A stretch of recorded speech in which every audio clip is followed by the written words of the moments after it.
আমার নাম হ্যারিসন জন। পেশায় আমি একজন বড় ব্যবসায়ী এবং আমার বাবাও ছিলেন তাই। কিন্তু আমাদের পরিবারে যে সবচেয়ে রোমাঞ্চকর ব্যক্তিত্ব ছিলেন তিনি হলেন আমার দাদা ভিক্টর জন।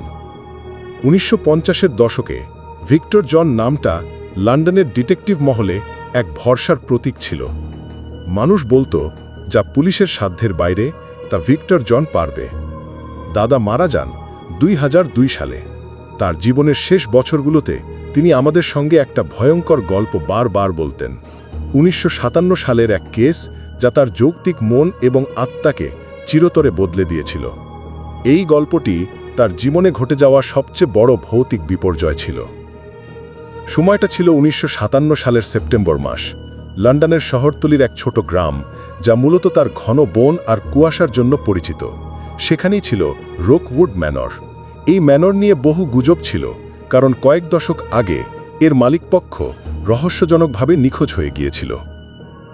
এক সন্ধ্যায় দাদার অফিসে এলেন এক উচ্চবিত্ত মহিলা, নাম এলারা রেইড। তার ভাই রোকউড ম্যানর কিনেছিলেন 1 বছর আগে। ভাইটি ছিলেন একজন শিল্পী, যিনি নির্জনে কাজ করতে পছন্দ করতেন।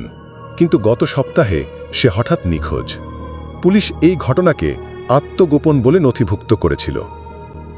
পুলিশ জানে না মিস্টার জন, এলারা ফিসফিস করে বলেছিলেন। আমার ভাই নিখোঁজ হওয়ার আগের রাতে আমাকে ফোন করে শুধু বলেছিলেন আমি একা নই এবং এখানে খুব ঠান্ডা, তারা আমাকে খুঁজছে। ভিক্টর জন প্রথম দিকে এটি মন গড়া কথা ভেবেছিলেন। তিনি ভূত প্রেতে বিশ্বাসী ছিলেন না, কিন্তু এলারা তাকে যে বিপুল পরিমাণ পারিশ্রমিক দিতে চেয়েছিলেন তা উপেক্ষা করা তার পক্ষে সম্ভব ছিল না। ভিক্টর জন ম্যানরে পৌঁছালেন। স্থানটি ছিল জীর্ণ এবং কুয়াশার চাদরে ঢাকা। ম্যানরের প্রতিটি ইটের গাঁথুনিতে যেন এক অদৃশ্য বিষাদ জনানো ছিল। ভিতরে প্রবেশ করে ভিক্টর লক্ষ্য করলেন প্রতিটি কোণে এক অস্বস্তিকর নীরবতা বিরাজ করছে। এলারা তাকে তার ভাইয়ের স্টুডিওতে নিয়ে গেল। স্টুডিওতে ভিক্টর একটি অর্ধসমাপ্ত ক্যানভাস পেল।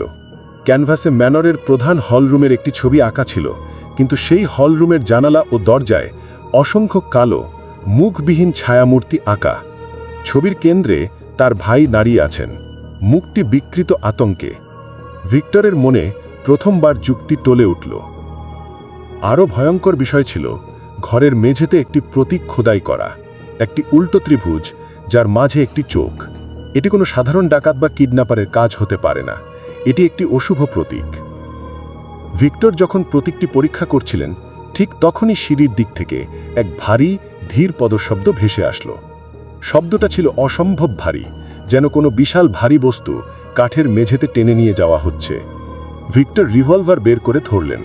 এলারা ভয়ে পেছনে সরে গেলেন। শব্দটা ক্রমশ উপরে উঠে এসে স্টুডিওর দরজার বাইরে থেমে গেল। ভিক্টর দরজা লক্ষ্য করে টর্চের আলো ফেললেন। দরজার নিচে ধুলোর মধ্যে তিনি একটি স্পষ্ট পায়ের ছাপ দেখলেন, কিন্তু তা কোনো জুতো বা মানুষের পায়ের ছাপ ছিল না। ছাপটা ছিল অস্পষ্ট, অনেকটা পাবিহীন কারো টেনে হেঁটে যাওয়ার চিহ্ন।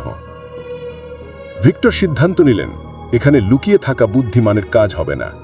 দ্রুত তিনি স্টুডিওর পেছনের একটি ছোট আলমারির দিকে গেলেন।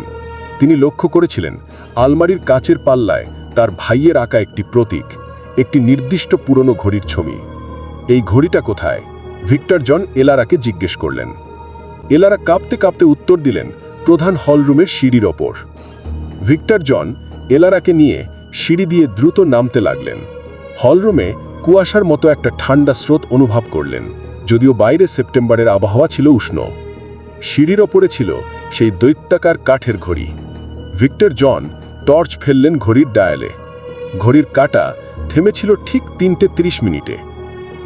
হঠাৎ ম্যানরের ভেতরে সব আলো জ্বলে উঠল, যা এক মুহূর্তে ভিক্টরকে স্তম্ভিত করল।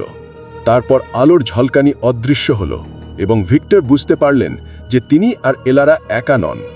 হলরুমের কোণ থেকে ক্যানভাসের ছবির মতো মুখবিহীন কয়েকটি কালো ছায়ামূর্তি তাদের দিকে এগিয়ে আসছিল। তাদের শরীর ছিল অস্পষ্ট, কিন্তু তাদের উপস্থিতি ছিল বাস্তব এবং হাড় কাঁপানো ঠান্ডা। ভিক্টর জানতেন যে গুলি করা বৃথা, এটি রক্ত মাংসের মানুষ নয়। তার ডিটেকটিভ বুদ্ধি তাকে বলল এই প্যারানর্মাল উপদ্রবের উৎস অবশ্যই কোনো বস্তু বা ঘটনার সঙ্গে যুক্ত। তিনি দৌড়ে ঘড়িটির কাছে গেলেন এবং ঘড়ির পেছনের অংশ পরীক্ষা করলেন। ঘড়ির ববটা এমনভাবে তৈরি যেন মনে হচ্ছে ওটা আসলে ঘড়ির ভারসাম্য রক্ষা করছে না, বরং কিছু আটকে রাখছে। ভিক্টর তার পকেট থেকে ধারালো সুইস আর্মি নাইফ বের করে ঘড়িটির ভেতরে থাকা একটি সুপন চেম্বার খুললেন। ভেতরে তিনি একটি জীর্ণ ডায়েরি এবং একটি ছোট রক্তমাখা রূপার লকেট খুঁজে পেলেন। লকেটটির গায়েও খোদাই করা ছিল সেই একই উল্টো ত্রিভুজ এবং চোখের প্রতীক। ডায়েরিটি ছিল ম্যানরের প্রাক্তন মালিক, যিনি নিখোঁজ হয়ে গিয়েছিলেন।